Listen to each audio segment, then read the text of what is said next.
Study IQ IAS, अब तैयारी हुई affordable. Where you sit depends on where you stand, यानी कि आपका जो आउटलुक है, आपका जो पर्सपेक्टिव है, वो डिफाइन होता है आपके कंटेम्पोररी रियलिटी से। और शायद यही थीम बना रहा COP29 में, जो बाकू अजरबैजान में रिसेंटली कंक्लूड हुआ। नमस्कार, स्टडी IQ की तरफ से मैं हूं भुवन झा, ज्योग्राफी ऑप्शनल का फैकल्टी, साथ में GS के स्टूडेंट्स के लिए ज्योग्राफी, एनवायरनमेंट और डिजास्टर मैनेजमेंट के लिए रिस्पॉन्सिबल हूं। और इस डिस्कशन में दोस्तों हम देखेंगे कि COP29 जो रिसेंटली कंक्लूड हुआ, वहां पे जो रिसेंट डेवलपमेंट्स हुए, जो उभर के आया इंफॉर्मेशन आफ्टर दिस मीटिंग, जो करीब करीब 10-12 दिन तक चला, उसको लेके क्यों भारत और भारत जैसे ग्लोबल साउथ के अदर कंट्रीज क्यों इसको लेके नाखुश हैं। चलिए सबसे पहले दोस्तों समझते हैं कि what exactly is the latest development. Environment के सिलेबस में हम एक टॉपिक पढ़ते हैं जिसका नाम होता है न्यू कलेक्टिव क्वांटिफाइड गोल, NCQG। ये होता क्या है दोस्तों? फॉर एग्जाम्पल, आपको क्लाइमेट चेंज के अगेंस्ट लड़ना है, यानी कि आपको चाहिए पैसे। अब आप पैसे लगाएंगे अडेप्टेशन के स्ट्रैटेजीज में, जहां पे आप क्लाइमेट चेंज के इफेक्ट्स के साथ डील करेंगे। आपको पैसा चाहिए मिटिगेशन के स्ट्रैटेजीज के लिए, वो सारा पैसा जो आप क्लाइमेट चेंज के रूट कॉज को एड्रेस करने के लिए पैसा लगाएंगे, for example green house gas के एमिशंस को घटाने के लिए। और तीसरा है लॉस एंड डैमेज फंड, यानी कि आप अडेप्टेशन में भी पैसा लगाइए, मिटिगेशन में भी पैसा लगाइए, रूट कॉज को भी एड्रेस करिए, इफेक्ट्स को भी एड्रेस करिए। पर इन सब के बाद क्या यह पॉसिबल है कि क्लाइमेट चेंज के चलते आपका कोई नुकसान ना हो? जी नहीं, नुकसान तो होगा ही। क्लाइमेट चेंज जैसे जैसे हो रहा है, वैसे वैसे क्लाइमेट चेंज से जुड़े हुए इवेंट्स भी बढ़ेंगे। तो उन इवेंट्स के चलते जो लॉस होगा, which happens after a country has invested in adaptation and mitigation, उसको हम कहते हैं लॉस एंड डैमेज फंड। तो यानी कि क्लाइमेट फाइनेंस में बहुत सारा पैसा चाहिए, और ये पैसा कौन से कंट्रीज देंगे? सिंपल कॉमन सेंस आपको बताएगा कि ग्लोबल नॉर्थ या जो डेवलपिंग कंट्रीज हैं, जिन्होंने 200 साल तक ज्यादा कोयला जलाया as compare to any developing country. For example, Bharat colonialism का शिकार था, 200 साल तक हम कॉलोनियल रूल में थे। इस दौरान ब्रिटिश सरकार ने हमारे लैंड से सारा टिम्बर, सारे रिसोर्सेज को इनडिस्क्रिमिनेटली यूज किया, कुछ सोचे समझे बगैर यूज किया। और आज के टाइम पे अगर यह कहा जाए कि भारत को यूनाइटेड किंगडम जैसा सेम अमाउंट ऑफ पैसा देना चाहिए क्लाइमेट चेंज से लड़ने के लिए, तो वो कहां तक सही है? और इसीलिए न्यू कलेक्टिव क्वांटिफाइड गोल, NCQG, यहां पे अब जो पैसा दिया जाना है डेवलप्ड कंट्रीज द्वारा डेवलपिंग कंट्रीज को, ग्लोबल नॉर्थ द्वारा ग्लोबल साउथ को, इस अमाउंट को अब बढ़ा दिया गया है दोस्तों। पहले this amount was $100 billion per year, पर अब जो रिसेंटली COP29 कंक्लूड हुआ बाकू अजरबैजान में, यहां पे इस अमाउंट को बढ़ा के अब $300 बिलियन कर दिया गया है। ये देखिए, a total of $300 billion needs to be raised annually by 2035। पर अब इसके साथ एक मुद्दा जुड़ा है। जहां भी पैसा होता है वहां मुद्दा जुड़ा होगा। अब ये मुद्दा उठता है कि ये जो पैसे दिए जाने हैं, क्या ये सरकारें देंगी या प्राइवेट कंपनीज भी दे सकते हैं? Will it be public finance और प्राइवेट फाइनेंस? दूसरा, ये जो पैसा आप डेवलप्ड कंट्रीज डेवलपिंग कंट्रीज को देंगे, ग्लोबल नॉर्थ ग्लोबल साउथ को देगा, वो किस फॉर्म में होगा? किस प्रकार का पैसा होगा वो? क्या वो एक लोन फॉर्मेट में होगा या एक ग्रांट फॉर्मेट में होगा? और जानते हैं, the devil is in the details. इन्हीं सब से काफी कुछ जुड़ा है। तो आप देखेंगे कि इवन दो ये $300 बिलियन का एक प्लेज किया गया है, एक प्रॉमिस किया गया है ग्लोबल नॉर्थ द्वारा, डेवलपिंग कंट्रीज द्वारा, डेवलप्ड कंट्रीज द्वारा, फिर भी इसको लेके काफी अनहैप्पीनेस है ग्लोबल साउथ में। सिमिलरली आप देखते हैं, secure efforts of all actors to work together to scale up finance को बढ़ाना है to the amount of $1.3 trillion by 2035। इसको कहा जाता है Baku to Belem project. Baku जो अभी हुआ 2024 में COP29 में, और बेलेम जो COP30 का वेन्यू है। तो बाकू टू बेलेम में अब ये एम है कि जो 300 बिलियन यूएस डॉलर है इसको हम अब बढ़ाते बढ़ाते 1.3 ट्रिलियन डॉलर्स तक ले जाएं, ताकि global north developed countries, developing countries को फाइनेंशियली इंपावर कर सके, ताकि वो क्लाइमेट चेंज के विरुद्ध एक इफेक्टिव तरीके से लड़ सकें। पर devil is in the details दोस्तों।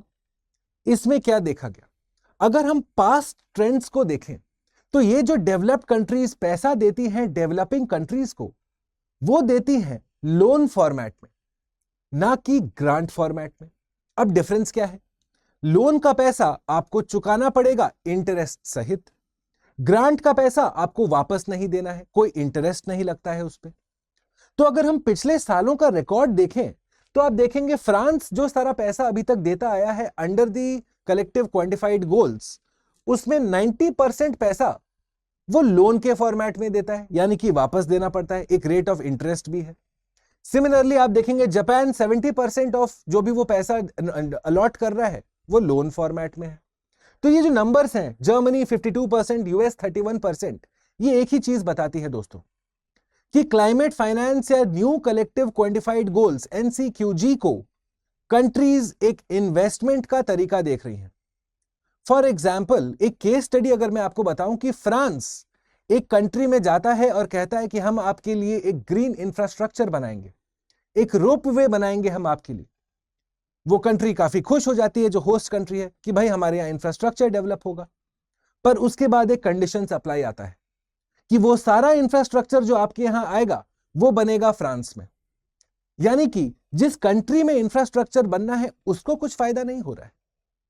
और इसीलिए इस न्यू कलेक्टिव क्वांटिफाइड गोल को लेके भी काफी सिंसियरिटी की कमी देखी गई है। जो ये 300 बिलियन डॉलर्स का देने का बात हो रहा है, एक बात अनक्लियर है, क्या ये पब्लिक फाइनेंस है, क्या ये प्राइवेट फाइनेंस है, यानी कि सिर्फ सरकारें देंगी या कंपनीज भी देंगी। दूसरा, ये जो पैसा दिया जाना है ये किस फॉर्मेट में होगा, क्या ये लोन फॉर्मेट में होगा या फिर ग्रांट फॉर्मेट में होगा, क्योंकि अगर हम प्रीवियस ईयर्स देखें तो लक्षण ठीक नहीं लग रहे हैं इनके। करेक्ट। तो यहीं से जुड़ा होता है हमारा कॉन्सेप्ट ऑफ क्लाइमेट जस्टिस, कि आखिरकार वो कंट्रीज जो ऑलरेडी हमको एक्सप्लॉइट कर चुके हैं 200 सालों तक, अब मुड़ के हमें कहते हैं कि हम आपको जो एक रेपरेशन का पैसा देंगे, क्लाइमेट चेंज से लड़ने के लिए जो आपका कैपेसिटी बिल्डिंग करेंगे, उस पैसा को भी आपको वापस करना पड़ेगा। ये कहां तक जायज है? This is the central theme of climate justice. चलिए आगे बढ़ते हैं और देखते हैं एक टाइमलाइन दोस्तों, क्योंकि ये टाइमलाइन थोड़ा सा समझिए। कॉप 27 होता है इजिप्ट में, शर्म अल शेख में। यहां पे सबसे मेजर जो इवेंट निकल के आता है कि लॉस एंड डैमेज फंड, जैसा मैंने आपको बताया कि आप चाहे मिटिगेशन में जितना पैसा लगा लीजिए, अडेप्टेशन में जितना पैसा लगा लीजिए, end of the day climate change के चलते लॉस तो निश्चित है। तो वो लॉस की भरपाई कहां से होगी? लॉस एंड डैमेज फंड जो फाइनली एक्सेप्ट किया गया एट शर्म अल शेख कॉप 27 इन इजिप्ट। उसके बाद आता है कॉप 28 दुबई में, यूनाइटेड अरब एमिरेट्स में। और यहां पे दो मेजर एक्टिविटीज, दो मेजर ऑब्जर्वेशंस उभर के आते हैं। क्या हैं वो दो ऑब्जर्वेशंस? पहला है कि we will transition away from fossil fuels. Transition away का मतलब क्या हुआ कि हम धीरे धीरे फॉसिल फ्यूल का यूज में अब कमी करेंगे, और side by side renewable energy के कैपेसिटी को हम ट्रिपल करेंगे, ताकि हमारा ग्रीन हाउस गैस एमिशंस कम हो, जिसके चलते ग्रीन हाउस गैस इफेक्ट कम होगा, जिसके चलते ग्लोबल वार्मिंग कम होगी, जिसके चलते सी लेवल राइज कम होगा। यह डिसाइड किया गया कॉप 28 में। और कॉप 29 जो अजरबैजान बाकू में होता है, वहां पे इन गोल्स के बाद अब फाइनली रखा गया है क्लाइमेट फाइनेंस का गोल, कि अब हम 300 बिलियन यूएस डॉलर्स प्लेज करते हैं per year from the developed countries to the developing countries. अब अगर आप यूएनएफसीसी के पर्सपेक्टिव से देखते हैं, जैसा मैंने आपको बतलाया था, where you stand depends on where you sit. आपका नजरिया आपके कंटेम्पोररी रियलिटी से सेट होता है। यूएनएफसीसी के हिसाब से यह प्रोग्रेस बहुत अच्छा है, बहुत बढ़िया है। पर अगर आप स्मॉल आइलैंड स्टेट्स के हिसाब से देखें, for example countries like Tuvalu, Vanuatu, Fiji, Maldives, Mauritius, French Polynesia, Melanesia, जो सब हम ज्योग्राफी में पढ़ते हैं, जो छोटे छोटे द्वीप है हमारे, टापू है हमारे, जैसे जैसे सी लेवल राइज होगा सबसे पहले इन्हीं का लॉस होना है। तो आप देखते हैं कि उनके लिए शॉर्ट टर्म में कोई भी कंडीशंस, कोई भी प्रावधान नहीं रखे गए हैं। और शायद इसीलिए दोस्तों आप देखेंगे कि भारत एक प्रतिनिधि बन के उभरा है इन स्मॉल आइलैंड स्टेट्स का, जिनको हम कहते हैं the alliance of the small island states. तो कीप दिस इन माइंड। पर चलिए आगे बढ़ते हैं और अब हम देखते हैं कि भारत ने एग्जैक्टली क्या कहा है। तो भारत के तरफ से हमारे जो डेप्यूटी चीफ ऑफ मिशन थे लीना चंद्र, उन्होंने क्या कहा है, एनसीक्यूजी नीड्स टू बी स्पेसिफिक। जैसा मैंने कहा, कौन पैसा देगा तय कीजिए, पैसा किस तरीके से आएगा तय कीजिए, टर्म ऑफ पेमेंट या रीपेमेंट है वो भी तय कीजिए, अगर आप लोन दे रहे हैं तो कितना रेट ऑफ इंटरेस्ट है वो भी तय कीजिए। Devil is in the details. तो एनसीक्यूजी में it needs to be specific on the structure, the quantum, the quality, the time frame and the access. क्योंकि अभी हमने बस एक जनरल फिगर बता दिया है कि 300 बिलियन यूएस डॉलर्स देना है, पर किस फॉर्मेट में देना है उस पर क्लैरिटी नहीं है। सिमिलरली भारत ने यह भी कहा है कि आप ग्रांट्स या ग्रांट इक्विवेलेंट रिसोर्सेज से कितना पैसा देंगे वो क्लियर कीजिए, लोन दिया जाएगा कि नहीं। क्योंकि होता क्या है, जो सारे स्मॉल छोटे छोटे कंट्रीज हैं, पुअर कंट्रीज हैं, अंडर डेवलप्ड कंट्रीज हैं, फॉर एग्जांपल सोमालिया, वो आप देखेंगे कि उनके यहां इंफ्रास्ट्रक्चर बनाने का पैसा नहीं है, हेल्थ के लिए पैसा नहीं है, एजुकेशन के लिए पैसा नहीं है, एग्रीकल्चर के लिए पैसा नहीं है। अब उनको आप अगर देते हो लोन, अगर लोन देते हो तो जो कंट्री खुद का इंफ्रास्ट्रक्चर बनाने में अक्षम है वो कैसे आपका लोन का पैसा वापस कर पाएगा। तो यानी कि क्लाइमेट फाइनेंस के अंदर एक डेट ट्रैप क्रिएट हो जाता है, और इसीलिए भारत एक तरीके से ग्लोबल साउथ का प्रतिनिधित्व करते हुए इस बात को एकदम सीधे सीधे शब्दों में ग्लोबल नॉर्थ को समझाने की कोशिश किया है। इनफैक्ट ये स्टेटमेंट अगर आप देखेंगे, that NCQG is not an investment goal. Countries इसको एक इन्वेस्टमेंट का तरीका ना देखें, क्योंकि जब तक आप इन्वेस्टमेंट के तरीके से देखोगे, ना कि आपका एक मॉरल ऑब्लिगेशन की तरह, तब तक आप क्लाइमेट चेंज को इफेक्टिवली डील नहीं कर सकते। और इसीलिए आप देखेंगे कि रिसेंटली जो COP29 फिनिश हुआ अजरबैजान बाकू में, वहां पे भारत ने एक तरीके से रिजेक्ट किया है ये फाइनल ड्राफ्ट को, जो फाइनली प्रस्तुत किया गया था सारे मेंबर स्टेट्स के बीच में। चलिए आगे बढ़ते हैं और देखते हैं दूसरा इंपॉर्टेंट डेवलपमेंट जो COP29 में हुआ। दोस्तों, पेरिस क्लाइमेट एग्रीमेंट के अंदर आर्टिकल 6 एक मेजर सोर्स ऑफ डिस्प्यूट है। क्या है आर्टिकल 6? उसका लेना देना है कार्बन ट्रेडिंग या कार्बन क्रेडिट के मैकेनिज्म से। कार्बन क्रेडिट क्या होता है?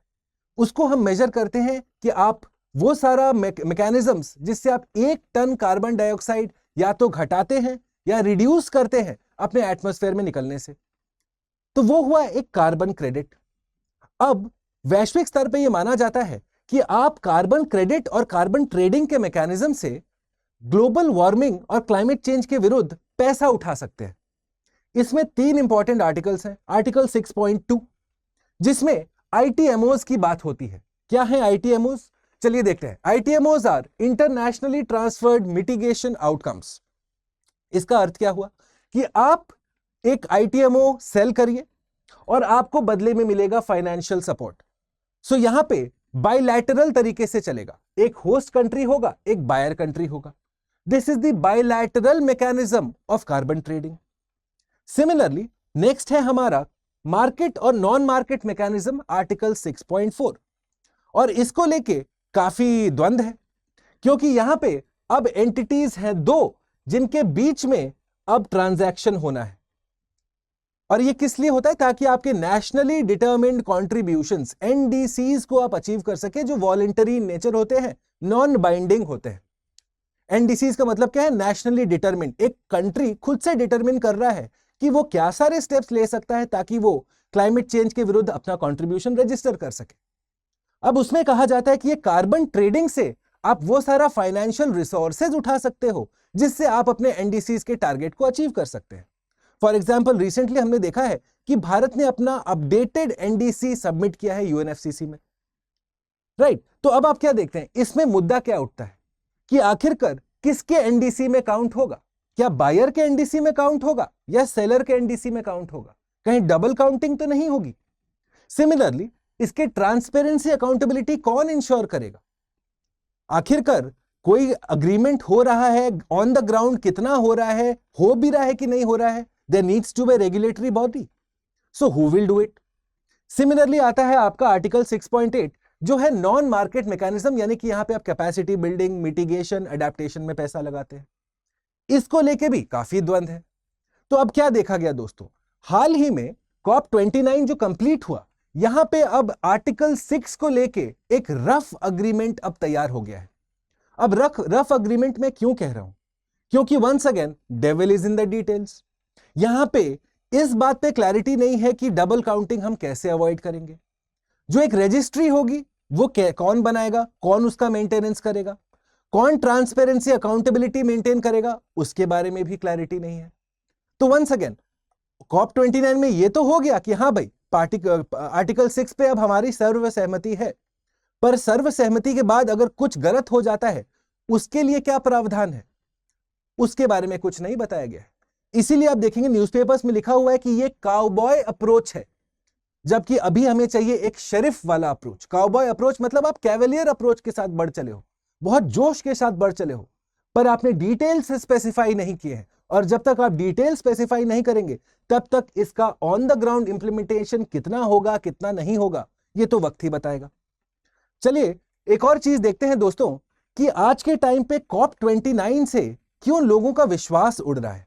क्योंकि अगर आपने पिछले दिनों देखा होगा न्यूज़पेपर आर्टिकल्स में इस तरह के हेडलाइंस काफी भरे पड़े थे कि United Nation climate talks no longer fit for purpose. आखिरकार क्यों? अब इसका एक प्राइमरी रीजन है, क्योंकि हमारे स्मॉल आइलैंड स्टेट्स की बात नहीं सुनी जा रही है। इसीलिए कहा जाता है कि COP29 एक एक्सक्लूसिव ग्रुप बन के रह गया है। यह भी एक कहा जाता है कि भाई आप अगर पिछले 3 सालों के कॉप वेन्यूज देखिए, अगर पिछले 3 सालों के कॉप वेन्यूज देखेंगे आप, एक है इजिप्ट, दूसरा है UAE, तीसरा है अजरबैजान। तीनों ना तो डेमोक्रेसी है, तीनों ऑयल एंड गैस इंडस्ट्री से ज्यादा जुड़े हैं, और लोगों का भरोसा तब उठता है कॉप के ऊपर से जब COP29 के प्रेसिडेंट ये कहते हैं कि ऑयल एंड गैस तो एक गिफ्ट फ्रॉम गॉड है। सोचिए, आप एक ऐसे प्लेटफॉर्म पे हैं जहां पे आप क्लाइमेट चेंज के लिए काम करना की बात कर रहे हैं, और वहां पे जाके आप oil and gas, fossil fuels को भगवान का दर्जा देते हैं। इसीलिए आप देखेंगे कि COP29 को भी क्रिटिसिज्म का सामना करना पड़ रहा है। क्या ये एक एक्सक्लूसिव ग्रुप बन के रह गया है? फॉर एग्जाम्पल G20 की मीटिंग हमने देखा कॉप के बीचों बीच चल गया। आप देखेंगे मेजर कंट्रीज ने अपने प्रेसिडेंट्स या प्राइम मिनिस्टर्स को नहीं भेजा, भारत ने भी अपना एक रिप्रेजेंटेटिव भेजा है। इससे एक बात का तो संकेत सही है कि COP29 की जो एफिशिएंसी है, जो महत्ता है, वो दिन ब दिन शायद घटती जा रही है, और इसका जिम्मेदारी भी कॉप को ही लेना पड़ेगा, क्योंकि उन्होंने इंक्लूसिव अप्रोच शायद अडॉप्ट नहीं किया। केस इन पॉइंट, एविडेंस अगर आप देखेंगे कैसे स्मॉल आइलैंड स्टेट्स के अलायंस को इग्नोर किया गया, उनके बात को रखा भी नहीं गया, सुना भी नहीं गया, जिसके चलते अगले 30-40 सालों में यह कहा जा रहा है कि स्मॉल आइलैंड स्टेट्स जरूर नेगेटिव इफेक्ट्स के साथ डील करेंगे। जैसे जैसे सी लेवल राइज होगा, सबसे पहले उन्हीं का नंबर है, उन्हीं का घर, उन्हीं का कल्चर, उन्हीं का आर्ट, उन्हीं का ट्रेडिशन खराब होना है। तो ये था एक important discussion on COP29, specially about climate finance, जो $300 बिलियन का नेशनली NCQG, नेशनल हमारा क्वांटिफाइड गोल्स जो है उसके बारे में। और साथ में हमने देखा article 6 of Paris climate agreement, जो कि COP29 में अडॉप्ट किया गया है। अगर ये डिस्कशन आपको अच्छा लगा, आप सीख पाए, आप समझ पाए, please do consider leaving a like and a comment. आप लोगों के लाइक्स एंड कमेंट्स, जैसा मैं हमेशा कहता आया हूं, हम सब के लिए ऑक्सीजन का काम करते हैं दोस्तों। चलिए आगे बढ़ने से पहले ये क्वेश्चन आप लोगों के लिए, ठीक है? इस समय आप वीडियो पॉज करिए, go through this entire question. पहला स्टेटमेंट देखते हैं। NCQG is a mechanism under the Paris Agreement that replaces the $100 billion climate finance goal set under the Copenhagen Accord with a framework focusing exclusively on mitigation finance. ध्यान दीजिएगा, शब्द है exclusively। पर जैसा मैंने आपको कहा, नेशनल क्वांटिफाइड कलेक्टिव गोल से हमारे ना सिर्फ मिटिगेशन पर हमारे अडेप्टेशन, बिल्डिंग रेजिलियंस, इन सब पे पैसा जाने की बात हो रही है। यानी कि ये स्टेटमेंट हो गया इनकरेक्ट। स्टेटमेंट 2 देखते हैं। ITMOs under article 6 of Paris agreement facilitate carbon trading between countries, ensuring that corresponding adjustments prevent double counting of emission reductions. ये सही है। और आर्टिकल 3 देखिए, nationally determined contribution must align with the new collective quantified goal framework and are legally binding. जी नहीं, जैसा मैंने कहा शब्द में ही आंसर है। नेशनली डिटरमिन्ड कंट्रीब्यूशन, एक राष्ट्र खुद डिटरमिन कर रहा है, तो वो लीगली बाइंडिंग नहीं होगा, वॉलेंटरी इन नेचर होगा। और इसीलिए हमारा करेक्ट आंसर बनता है ऑप्शन बी। आई होप आप में से काफी लोग इस क्वेश्चन को अटेम्प्ट करेंगे। अपने अपने आंसर्स, अपने अपने जस्टिफिकेशंस नीचे कमेंट बॉक्स में जरूर बताएं। चलिए, ये रहा मेरा टेलीग्राम चैनल जनरल स्टडीज के स्टूडेंट्स, स्पेशली 2025 और 26 के। इस टेलीग्राम चैनल पे हम आपके लिए time to time value added material, इस डिस्कशन का पीडीएफ, इस डिस्कशन से जुड़े हुए क्वेश्चंस, इंपॉर्टेंट आर्टिकल्स, ये सारा कुछ आपके लिए उपलब्ध करते रहते हैं। हर वीकेंड यहाँ पे क्वेश्चन सॉल्विंग सेशन होता है, एमसीक्यू सॉल्विंग सेशन होता है। मेरा सुझाव रहेगा, please do consider joining this Telegram channel. You can search for it by the name Bhuvan study IQ on Telegram. In case आज के डिस्कशन के बाद आपको कोई डाउट होता है, या अगर आप इस तरह के और कोई कॉन्सेप्ट्स और कोई इंपॉर्टेंट टॉपिक्स पे सीखना और समझना चाहते हैं, प्लीज जुड़िए मेरे साथ मेरे इंस्टाग्राम हैंडल पे। ठीक है, ये स्कैन करेंगे, आप वहां डायरेक्टली पहुंच जाएंगे। एल्स या फिर आप भुवन स्टडी IQ के नाम से सर्च करेंगे तो आपको मेरा इंस्टाग्राम हैंडल भी मिल जाएगा। चलिए, जाने से पहले जल्दी से बतला दूं दोस्तों कि ज्योग्राफी ऑप्शनल का आखिरी बैच फॉर 2025 स्टूडेंट्स, जी हां 2025 के स्टूडेंट्स, आखिरी बैच आपका ज्योग्राफी ऑप्शनल का शुरू हो रहा है, जहां पे आपका पूरा का पूरा सिलेबस कंप्लीट हो जाएगा बाय अप्रैल एंड या मई फर्स्ट वीक ऑफ 2025। आपके प्रीलिम्स है मई 25 2025 को, आपका अप्रैल एंड या मई फर्स्ट वीक तक पूरा का पूरा ऑप्शनल पेपर कंप्लीट। यानी कि आप बनते हैं एक मेंस रेडी कैंडिडेट जो अब प्रीलिम्स लिखने जा रहे हैं। तो इस लास्ट बैच के साथ जरूर जुड़िए अगर आप इन दोनों श्रेणियों में बिलोंग करते हैं। पहला, अगर आप 2025 में अपीयर करने वाले हैं और आपने अभी तक अपना ऑप्शनल प्रिपरेशन शुरू नहीं किया है, this is your last and final call. और अगर आप 2025 में अपीयर करने वाले हैं पर आप गलत ऑप्शनल लेके पढ़ रहे हैं, आपको जो आप सब्जेक्ट पढ़ रहे हैं आपको समझ नहीं आता, लग रहा है कि गलती हो गई हमसे, चिंता मुक्त हो जाइए, ज्योग्राफी ऑप्शनल चूज करिए, क्योंकि ज्योग्राफी ऑप्शनल का मैक्सिमम ओवरलैप है आपके जनरल स्टडीज के सिलेबस के साथ। अब हम चाहे जनरल स्टडीज का एनवायरनमेंट, जनरल स्टडीज का ज्योग्राफी, जनरल स्टडीज का disaster management, international relations, trade and commerce, agriculture, population, ये सारे टॉपिक्स जब हम देखते हैं जो जीएस सिलेबस के हैं, वो सारा कुछ आप डिटेल में कवर करेंगे जब आप ज्योग्राफी ऑप्शनल बैच के साथ जुड़ते हो। तो आज ही जाएंगे आप स्टडी IQ के वेबसाइट और साइन अप के लिए आपको यूज करना है एक स्पेशल कोड का नाम है BALIVE, BA live. Right friends, और 2025 के स्टूडेंट्स, स्टडी IQ का success in prelims plus program, हमारा जो रिवीजन क्रैश कोर्स प्रोग्राम है फॉर प्रीलिम्स 2025, वो बस अब बहुत जल्द शुरू हो रहा है। इनफैक्ट आप देखेंगे इसका अगला बैच शुरू हो रहा है 30 नवंबर को। प्रीलिम्स क्लियर करने का रास्ता बस एक बहुत सिंपल सा सरल सा रास्ता है। पहला, आपको बेसिक्स पे काम करने हैं। दूसरा, आपको एडवांस लेवल कॉन्सेप्ट्स पढ़ने हैं। तीसरा, करंट अफेयर्स को स्टैटिक के साथ जोड़ के चलना है। और चौथा, इन सब पढ़ने के बाद क्वेश्चन सॉल्विंग पे स्पेशल फोकस रखना है। जब तक क्वेश्चन सॉल्विंग नहीं करेंगे, मॉक टेस्ट्स नहीं देंगे, टॉपिक वाइज क्वेश्चन सॉल्व नहीं करेंगे, तब तक प्रीलिम्स में सक्सेस का जो हमारा चांसेस है वो आप खुद घटाते जाएंगे। और इसीलिए जो सारे स्टूडेंट्स पहले प्रीलिम्स में अपीयर हुए हैं और उनको डिफिकल्टी हुई है, आपके लिए प्रीलिम्स बाधा बना है, this is a fantastic opportunity for you कि आप स्टडी IQ का SIP प्लस प्रोग्राम के साथ जुड़िए। और साइन अप के लिए आप यूज करेंगे कोड BALIVE, BA लाइव। ध्यान रखिएगा, SIP प्लस बैचेस में GS के स्टूडेंट्स के लिए हम ज्योग्राफी और एनवायरनमेंट के लिए रिस्पॉन्सिबल हैं, साथ में आपके CSAT पेपर का रीडिंग कॉम्प्रिहेंशन भी मैं ही देखूंगा। तो चलिए, इस आशा के साथ कि बहुत सारे स्टूडेंट्स इस लेक्चर से बेनिफिट हुए और या तो ज्योग्राफी ऑप्शनल बैच जो शुरू हो रहा है 22 नवंबर को, बस ओरिएंटेशन क्लास ही हुआ है, या फिर हमारा SIP प्लस प्रोग्राम जो रिवीजन मॉड्यूल है प्रीलिम्स 2025 के लिए, उसके साथ जुड़ेंगे। आपको बस यूज करना है code BALIVE for the maximum discount. Thanks for watching. I shall see you very soon with my next presentation. Bye. Study IQ IAS, अब तैयारी हुई अफोर्डेबल।